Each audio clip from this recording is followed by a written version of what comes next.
नमस्ते दोस्तों, आप सभी का इस वीडियो में स्वागत है। आज की इस वीडियो में हम जानेंगे कि कैसे हनुमान जी ने बलशाली बलराम जी का घमंड तोड़ा। महाभारत काल अर्थात द्वापर युग में हनुमान जी की उपस्थिति और उनके पराक्रम का वर्णन मिलता है।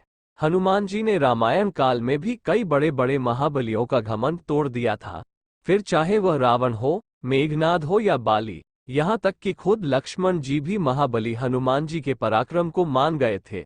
लक्ष्मण जी को शेषनाग का अवतार माना जाता है।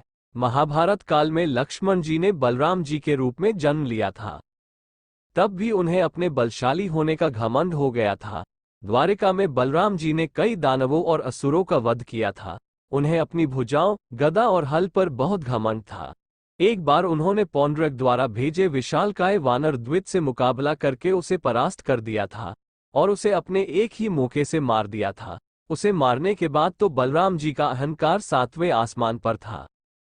बलराम जी ने जब विशालकाय वानर द्वित को अपने एक ही मौके से मार दिया था तो उन्हें अपने बल पर घमंड हो चला था।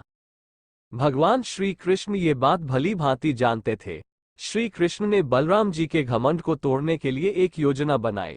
इसके लिए उन्होंने हनुमान जी को याद किया। हनुमान जी अपने आराध्य की बात कैसे टाल सकते थे। तब श्री कृष्ण के आदेश पर हनुमान जी गंधमादन पर्वत से उड़ते हुए आए और द्वारिका की वाटिका में घुस गए। ये वाटिका बलराम को अत्यधिक प्रिय थी। उस वाटिका का निर्माण भी बलराम जी ने स्वयं ही करवाया था। द्वारिका की वह वाटिका सबसे सुंदर थी। हनुमान जी उस वाटिका में पहुंचकर फल खाने लगे। हनुमान जी ने एक वृद्ध वानर का रूप रखा हुआ था, लेकिन उनका शरीर अत्यंत ही विशाल था। उस वाटिका में हनुमान जी फल तोड़ते, खाते और फेंक देते थे। उन्हें देखकर सभी द्वारपाल बहुत ही ज्यादा डर गए थे।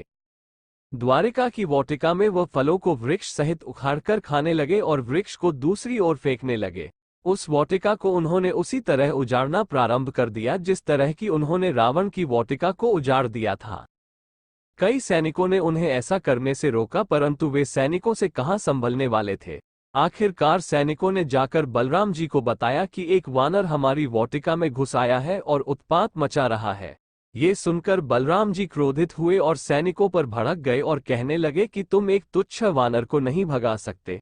तब सैनिकों ने बताया कि वो बड़ा ही बलशाली है, सैनिकों के बस का नहीं है। ये सुनकर बलराम जी खुद उन्हें एक साधारण वानर समझकर अपनी गदा लेकर वाटिका से भगाने के लिए पहुंच गए।